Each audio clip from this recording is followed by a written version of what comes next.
Olá, amigos e irmãos. Darei início a uma série de estudos sobre o sábado. A pergunta é: Jesus transgrediu o sábado? Como é um tema bastante extenso, eu teria de dividir ele em algumas partes e esclarecer algumas dúvidas aí dos nossos irmãos evangélicos. Vamos orar. Senhor Deus, conduz esse estudo para que seja feita a tua vontade. Que o Espírito Santo seja o nosso guia. É o que nós te pedimos em nome de Jesus. Amém. Vamos lá, meus irmãos. Uma dúvida frequente é sobre o termo lei, né? O termo lei, né, nós sabemos que é um termo vindo também do hebraico. Lei significa ensinamentos. E normalmente existe uma confusão. Qual que é a confusão? Várias partes do Novo Testamento é usada a palavra lei. E normalmente usamos essa referência para se referir aos 10 mandamentos. E muitas vezes não está se referindo aos 10 mandamentos em si, mas toda a lei. Qual é a toda a lei? A lei é os 5 livros de Moisés, chamado Pentateuco. Ali é resumido a lei. O que é a lei de Deus? A lei de Deus é resumida nos 5 livros de Moisés: Gênesis, Êxodo, Levítico, Números e Deuteronômio. O Rabino Leib, né, ele explica aqui, né, de acordo com esse site aqui, que o Pentateuco, os 5 livros de Moisés, ele foi dividido em 613 mandamentos. 613. Então, essa é a primeira coisa que você deve saber. A lei que envolve os 5 livros de Moisés foi dividido em 613 mandamentos. Vamos destacar 10 mandamentos, né, aqui no nosso estudo, porque é completamente diferente. Eu não posso englobar todos os mandamentos em um só. Se eu vou discutir sobre os 10 mandamentos, então falarei especificamente dos 10 mandamentos, tá bom? Então, de 613 mandamentos, nós vamos falar dos 10 mandamentos, ok? Esclarecendo isso, vamos lá. Esclarecendo isso, vamos ler aqui Deuteronômio 31, 26. Vamos lá. Deuteronômio 31, 26, que é o último livro da lei, né? O 5º livro.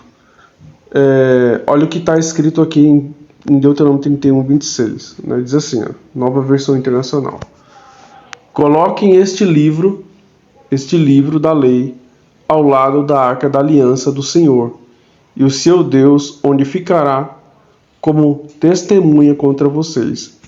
Aqui nesse versículo está se referindo especificamente ao livro de Deuteronômio, que é chamado repetição da lei, né? Deuteronômio, a tradução para o livro de Deuteronômio, ele tem o significado de repetição da lei, certo? Então, assim, a ordem diz assim: coloca esse livro da lei, ou seja, o livro de Deuteronômio, ao lado da arca da aliança do Senhor, o seu Deus, onde ficará como testemunha contra vocês. Aí está fazendo uma referência ao livro de Deuteronômio, certo?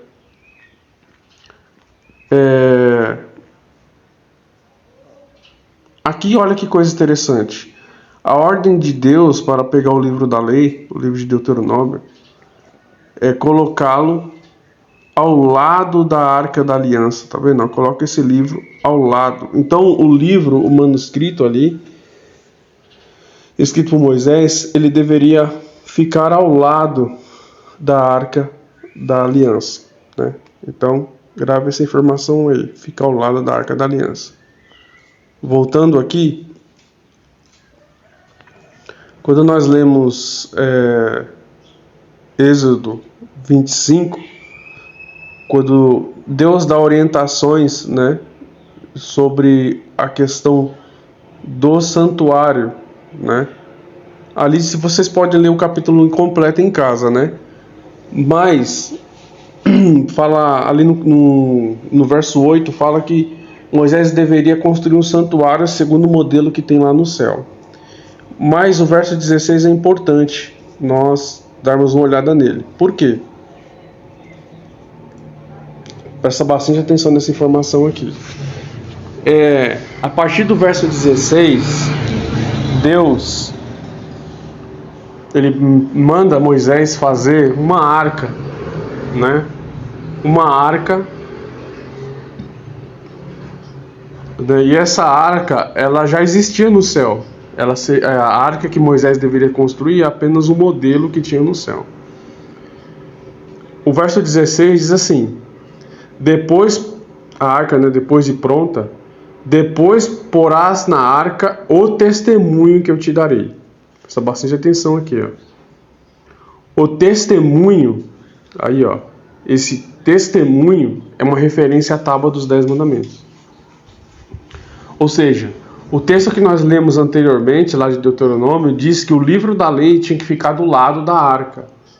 Já o testemunho, que é as duas tábuas dos 10 mandamentos, elas deveriam ficar dentro da arca. Aí vem a pergunta: por que o livro da lei tinha que ficar do lado da arca e a tábua dos 10 mandamentos, ou chamado de testemunho ou aliança, tinha que ficar dentro da arca?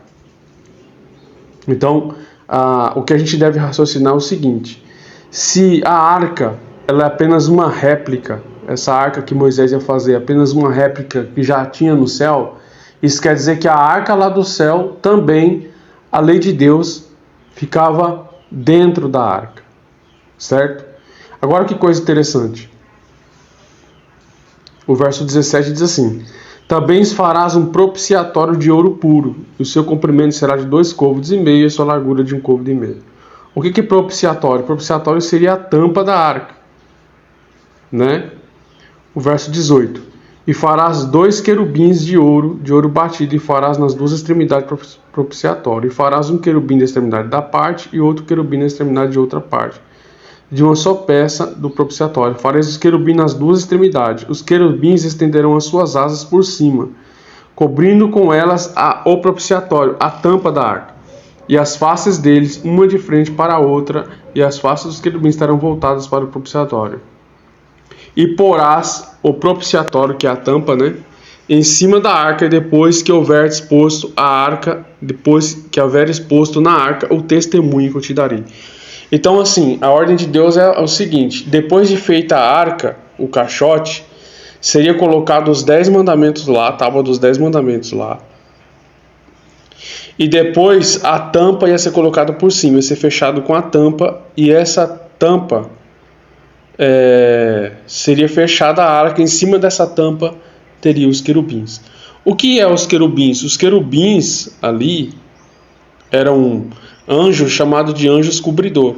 Inclusive, se a gente formos lá em Ezequiel 28, vou ver aqui se a gente vai em Ezequiel 28,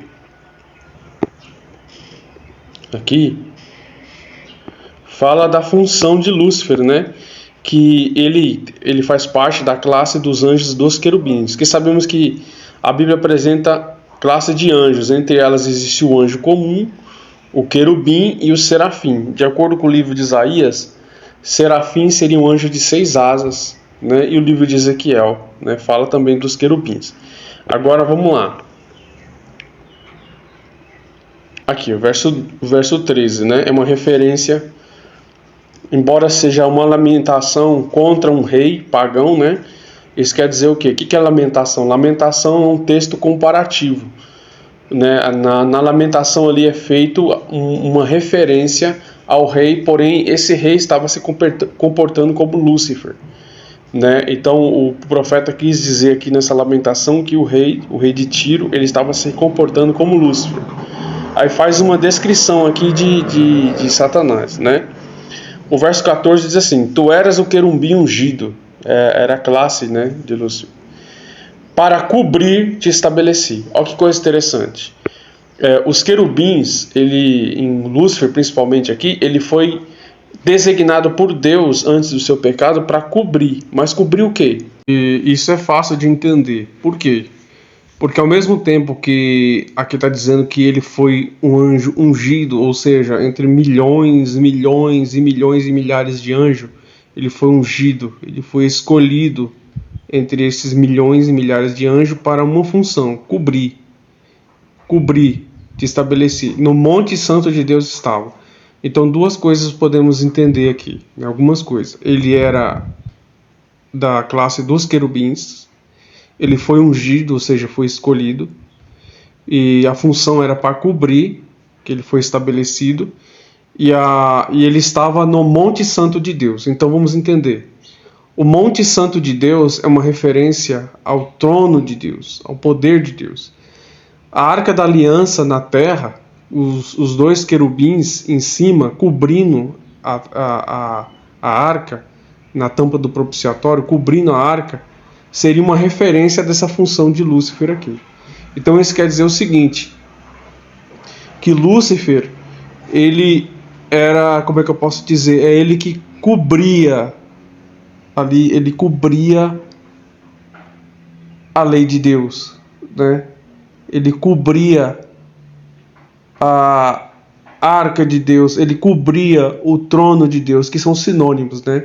Trono e arca é um sinônimo no sentido de quê? Do poder de Deus. Por quê? Porque na terra, a Arca da Aliança era símbolo do poder de Deus, né?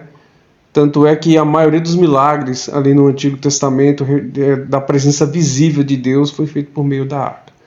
Então a função de Lúcifer era uma função muito importante. Ele ficava próximo do trono de Deus. Isso quer dizer que essa proximidade era a mesma proximidade que os anjos que eram esculpidos em cima da arca tinham. Se vocês perceberem aqui na tampa da arca, isso mostra a proximidade em que os querubins estavam da lei de Deus. Está vendo aqui, ó? Aqui está o querubim, certo? E aqui embaixo ficava a lei de Deus. Isso mostra a proximidade. Isso quer dizer o seguinte, que Lúcifer tinha a proximidade da lei de Deus. Ele estava próximo do trono de Deus ali. Ele conhecia de perto os 10 mandamentos de Deus. Então é uma função honrosa. Ele era o braço direito. Quando nós voltamos para a arca, nós vemos os querubins cobrindo a tampa, em cima do propiciatório, né, na tampa da arca, cobrindo a arca, né? Então, resumindo, a arca simboliza o trono de Deus. A arca simboliza o trono de Deus, o poder de Deus. E olha que coisa interessante. Se a arca simboliza o trono de Deus, né? A arca simboliza o trono. Então vamos entender. A arca representa o trono de Deus em que sentido? Não no sentido lá de Apocalipse 4, o qual apresenta o trono de Deus com arco-íris, né? Ali um rio puro da água da vida saindo debaixo do trono, não. A Arca da Aliança representa o trono de Deus no sentido em que ela representa a presença visível de Deus. Em Êxodo 25:8, Deus diz assim: fareis o santuário para que eu possa habitar no meio de vocês. E aonde estava a presença visível de Deus? Ficava na arca, né? Inclusive uma neblina, né? Ela circundava os anjos, né? Ela rodeava esses dois querubins aí. Quando o sacerdote via a neblina circulando os querubins em cima da tampa da arca, era claro que ele estava vendo ali a presença visível de Deus. Então, nesse sentido, a arca é símbolo do trono de Deus, porque ali se manifestava a presença visível de Deus. Um outro detalhe importante que deve ser mencionado aqui é que somente o sumo sacerdote, né, uma vez por ano, ele tinha acesso a ver a arca, a estar na frente da arca, né, que era o dia do juízo, chamado Yom Kippur, ou o dia da expiação, lá em Levítico 16, ele teria acesso ao lugar santíssimo. O sacerdote, ele via a neblina, via no sentido, né, que ele via através do véu, ele só poderia ver através do véu, porque o único que poderia ver, entrar no Santíssimo e ver a arca da aliança, né, de forma visível e presencial, somente o sumo sacerdote, uma vez por ano, né, de acordo também com o livro de Hebreus, capítulo 9. A lógica é o seguinte, a arca representa o trono de Deus no sentido de que a presença de Deus fica visível. Deus se assenta ali aonde está a arca. Deus se assenta aonde está a arca. Nesse sentido, a arca representa o trono de Deus. Agora vamos ao raciocínio lógico agora. E a tábua dos 10 mandamentos está dentro da arca e Deus pediu para colocar a tábua lá. Certo? A pergunta é, isso quer dizer o seguinte, isso quer dizer o seguinte, que os 10 mandamentos é a base do trono de Deus. Ficou claro ou não? O fato dela ficar dentro da arca e os querubins por cima, isso significa que a lei dos 10 mandamentos é a base do trono de Deus. O que significa a lei dos 10 mandamentos? A lei dos 10 mandamentos significa Deus, ele é amor e Deus é justiça. Deus é amor e Deus é justiça. Tá ok? Vamos voltar aqui. Fazendo essa reflexão, né? Deixa eu voltar aqui. Fazendo essa reflexão, quando nós vamos o livro de Levítico, deixa eu ver aqui, Levítico 16. Vamos aqui, dar uma olhada. Quando nós vamos para o livro de Levítico, capítulo 16, tem algo extremamente interessante. Tem algo extremamente interessante aqui. No dia da expiação, o dia do juízo, era levado 2 bodes, né, no dia 10 do 7º mês do calendário judaico, o chamado dia do Yom Kippur. Naquele dia, inclusive um dos dias mais sagrados, né, comemorado pelos judeus. Naquele dia, eram sacrificados 2 animais, 2 bodes. Um bode representava Cristo e outro seria o bode Azazel, que é o bode que era enviado para o deserto, certo?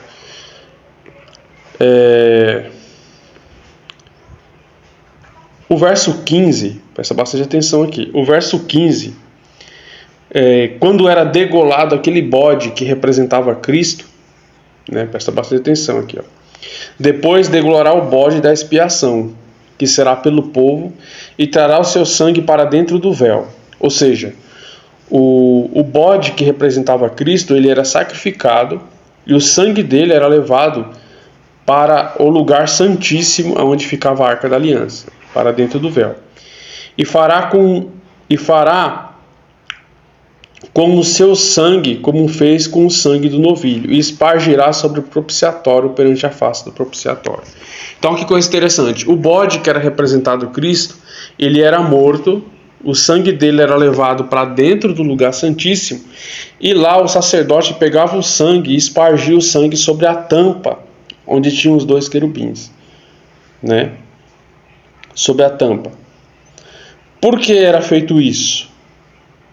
Para expiação aqui, ó. Para expiação, para perdoar o pecado do povo, certo? Do povo de Deus. O povo de Deus, os seus pecados eram perdoados por meio desse sangue, desse bode. Aí a lógica é o seguinte: quando o bode era morto, o seu sangue era levado para dentro do segundo do véu, né? Depois do véu, no lugar santíssimo.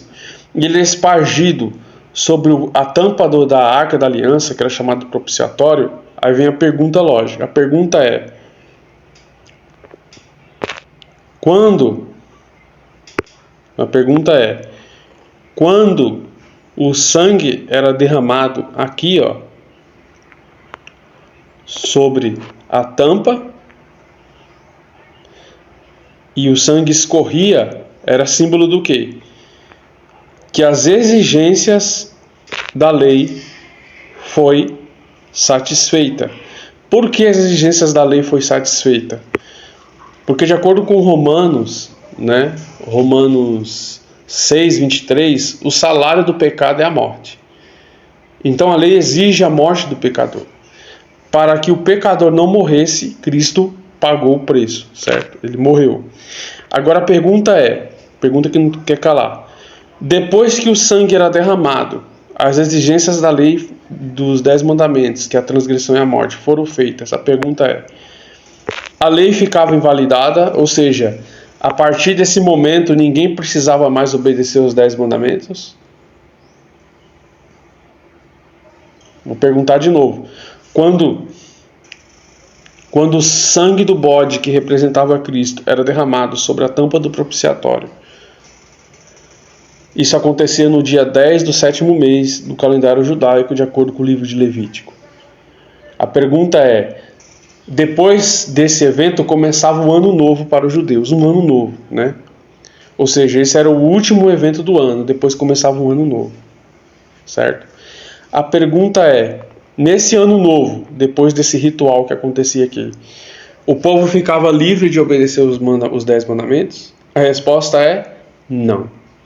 Então a lógica é muito simples. Se Cristo ele veio representando tanto o bode como o cordeiro, e João diz isso lá em João capítulo 1, verso 29, pode conferir na sua Bíblia aí, que João diz: eis o cordeiro de Deus que tira o pecado do mundo. Quando Jesus vem e cumpre ali de acordo com Daniel 9, ele vai e cumpre o propósito dele, que é seu cordeiro ou seu bode vivo que é sacrificado aqui, e derrama o sangue. A pergunta é: ao ele fazer isso, a lei de Deus é anulada, os 10 mandamentos é anulada? Infelizmente, meus amigos, tem muitos ensinando que sim. Muitos ensinando o seguinte, que Cristo, ele ao morrer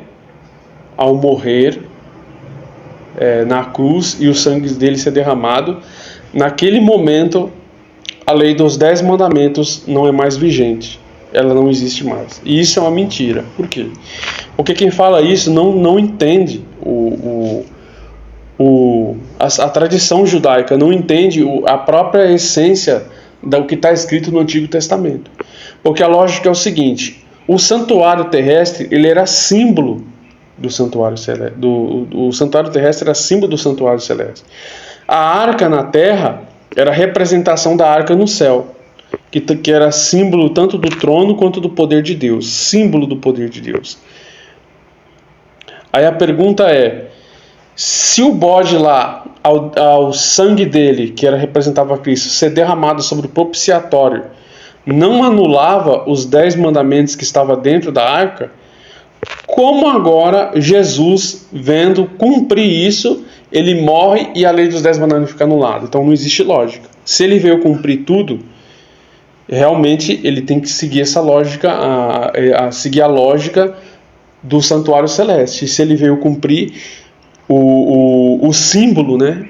Se ele veio cumprir o tipo, que é o símbolo, então não tem como, querido, não tem como a lei dos 10 mandamentos for anulada. Agora o seguinte, agora tem uma coisa interessante. Se lá no Antigo Testamento ao sangue do bode ser derramado aqui, ó, sobre o propiciatório, a arca ela ficava aqui dentro, ó, nessa parte de a tábua dos 10 mandamentos ficava aqui dentro, certo? Aqui nessa parte aqui. Vou até aumentar aqui, ó. Ela ficava aqui dentro, nessa parte aqui de baixo. A parte que era coberta com sangue do bode, que representava Cristo, era o corpo dos querubins, especialmente o rosto. Aí o sangue escorria e melava toda a tampa da arca aqui. Isso quer dizer o quê? Que as exigências da lei foi cumprida, certo? Porém, ela não ficava inválida. Ou seja, os 10 mandamentos como é que eu posso dizer? Não deixariam de ser cumpridos. Ele continuaria sendo cumprido. Agora, se tivesse um mandamento dizendo, a partir de agora, em que o sangue do bode foi derramado sobre a tampa, a partir de agora ninguém precisa mais obedecer os 10 mandamentos. Aí sim, isso seria cumprido também no Novo Testamento.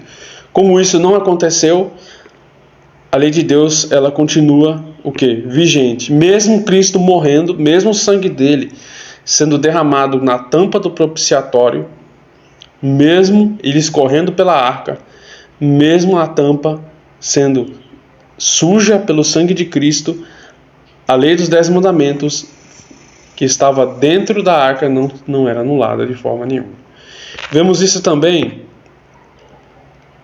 aqui no Salmo 111, né? Salmo 111 diz o seguinte: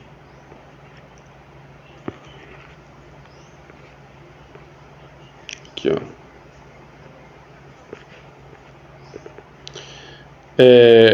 o verso 7, né? Diz assim: as obras das tuas mãos são verdade e juízo, seguro todos os seus mandamentos. Esse verso é uma referência aos 10 mandamentos. Por quê? Quando nós vamos lá em Êxodo 31, 18, lá diz que Deus escreveu com o seu próprio dedo, né? E outra coisa, respondendo a pergunta de início do vídeo, por que o livro da lei era colocado do lado da arca e a tábua dos 10 mandamentos era colocado dentro? Porque tinha uma diferença.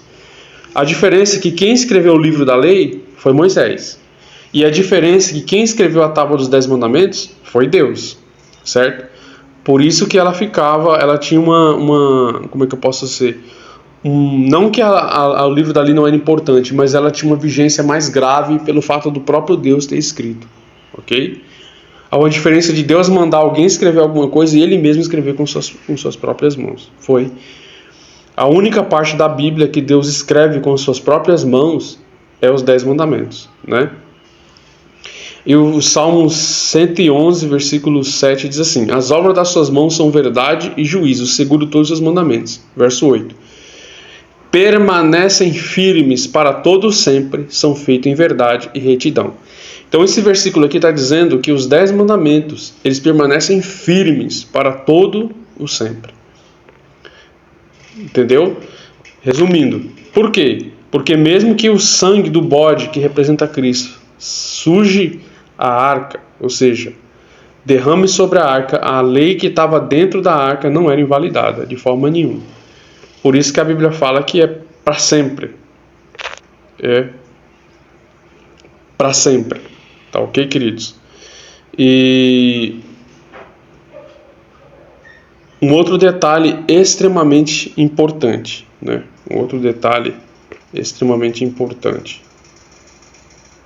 Vamos dar uma olhada aqui. Aqui em Êxodo 20 fala sobre os 10 mandamentos, que vocês já devem conhecer, né? Que o primeiro mandamento é: não farás outros deuses, não terás outros deuses. O segundo mandamento: não fazer imagem de escultura e não se curvar diante delas, né?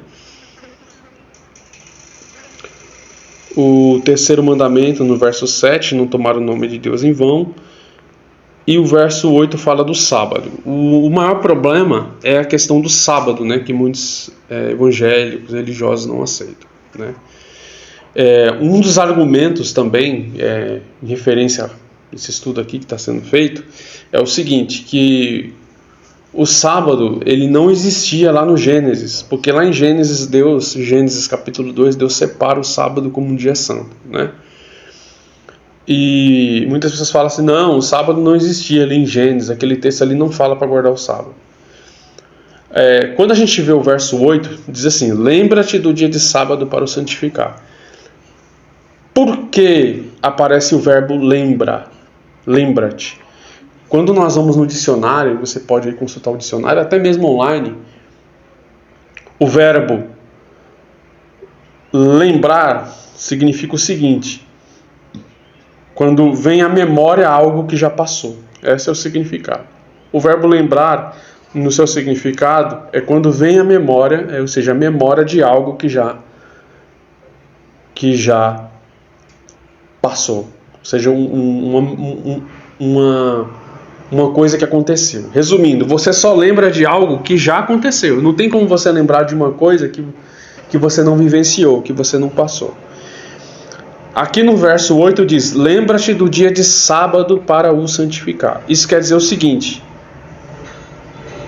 queridos, que quando Deus usa o verbo lembrar, isso quer dizer que o sábado ele já existia. Antes de Deus dar a lei dos 10 mandamentos para o povo de Israel, o sábado já era guardado, ele já existia muito tempo antes. Por isso que Deus coloca o verbo lembrar. Se o sábado fosse dado somente naquele momento em que Deus dá os 10 mandamentos, simplesmente Deus ia escrever da seguinte forma: guarde o sábado para o santificar. Simplesmente Deus ia escrever assim, mas ele não escreveu assim. Ele falou, Deus escrevendo com seu próprio dedo diz: lembra, ou seja, lembra por quê? Porque ele já existia e o povo de Israel tinha esquecido desse mandamento. Por que o povo de Israel tinha se esquecido?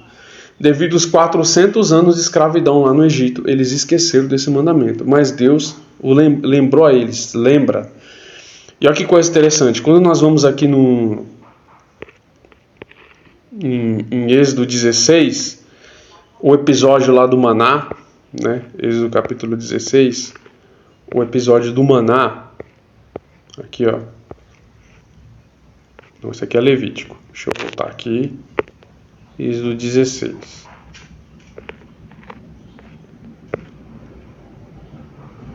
Êxodo 20, Êxodo 16, aqui. Quando nós vamos aqui em Êxodo 16, né, quando Deus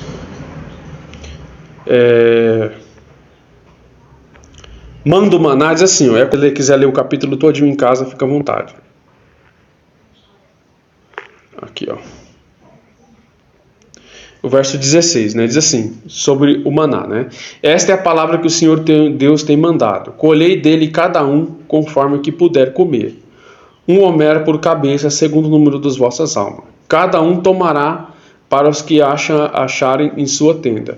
E os filhos de Israel fizeram assim, e colheram uns mais e outros menos. Então a ordem foi uma medida correta ali, né? 1 homer por pessoa, né? Que era a medida que era usada ali para colher o maná. E os filhos de Israel fizeram assim, colheram uns mais, outros menos. Porém, medindo com 1 homer, não sobejava o que colhia muito, nem faltava o que colhia pouco. Cada um colhia tanto quanto podia comer. E disse Moisés: ninguém deixe para amanhã. Então a ordem é o seguinte: o pão, o maná do céu, caía, né, todas as manhãs, e o povo ia lá consumir segundo a fome, né, segundo a quantidade de pessoas que tinha em casa para comer. Disse Moisés: ninguém deixe para amanhã. E tinha que comer naquele dia. Ou seja, não podia colher lá e comer e deixar um pouco para o dia seguinte. Não, tinha que comer naquele dia. Aí o verso 20 diz que algumas pessoas não deram ouvidos, mas deixaram para o dia seguinte. Aí criou bicho e cheirou mal. Claro não? Criou bicho e cheirou mal. Então assim, o maná não podia deixar para o dia seguinte. Então criou bicho e cheirava mal. Verso 21 diz o seguinte: eles, pois, colhiam cada manhã, cada um conforme que podia comer, porque aquecendo o sol derretia. Aí o verso 22 diz assim, ó: e acontecendo que ao 6º dia colheram o pão em dobro, 2 homeres para cada um, e todos os príncipes da congregação vieram e contaram a Moisés. Olha que coisa interessante, na sexta-feira eles colhiam em dobro. Por quê? Porque no dia de sábado Deus não ia mandar. E só abrindo um parênteses, isso aqui foi antes de Deus dar os 10 mandamentos, ficou claro? Então aqui o povo já estava guardando o sábado antes de Deus dar os 10 mandamentos.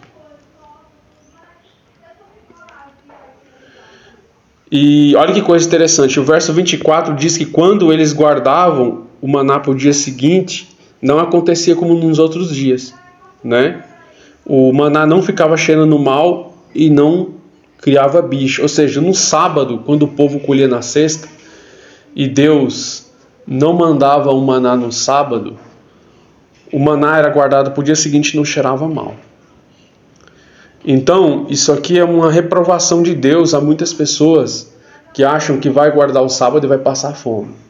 A lógica é o seguinte: Olha o mandamento. Deus disse o seguinte: colhei até sexta-feira o maná. No sábado não vou mandar. Porém, na sexta eu mando em dobro e vocês não vão precisar colher no sábado. Ou seja, aquele que se preocupa em ter prejuízo por não trabalhar no sábado, a promessa de Deus, isso aqui é a promessa de Deus, queridos. Quem acreditar, segue isso aqui, que isso é uma verdade. Quem guarda o sábado, queridos, não tem prejuízo durante a semana. Ficou claro? Pode ser em qualquer negócio, não vai ter prejuízo. Por que não vai ter prejuízo? Porque isso aqui é uma promessa de Deus. Se você trabalha de segunda a sexta e você descansa no sábado, você não vai ter prejuízo. Ficou claro? Porque Deus ele vai te dar em dobro. Deus vai te dar em dobro, porque não é necessário você transgredir o sábado. Não é necessário, tá bom? Isso aqui é uma ordem de Deus. Porém, o que acontece? O verso 27 diz que alguns desobedeceu e no sábado foi colher o maná. Mas não acharam conforme Deus disse que não ia mandar. Então disse o Senhor a Moisés, verso 28, até quando recusareis guardar os meus mandamentos e as minhas leis? Olha que coisa interessante. O povo que não acreditou nas palavras de Deus, que achando que ia ter maná no sábado, chegou lá, não tinha. E Deus, ele disse aqui para Moisés, Moisés, até quando o povo se recusará a guardar os meus mandamentos e as minhas leis? Olha que coisa interessante. Aqui Deus está fazendo a referência do sábado como mandamento antes de ele dar a lei lá em Êxodo capítulo 20. Isso quer dizer o quê? Que o sábado já era guardado, queridos. Ele já era guardado antes da lei no Sinai. Entenderam? E quando Deus fala lembra, é porque lá já existia desde o início do mundo. Adão e Eva, sua família guardava o sábado. Não existe lógica Deus santificar um dia para ele e nós fazermos o que quiser nesse dia. Então, resumindo esse primeiro estudo,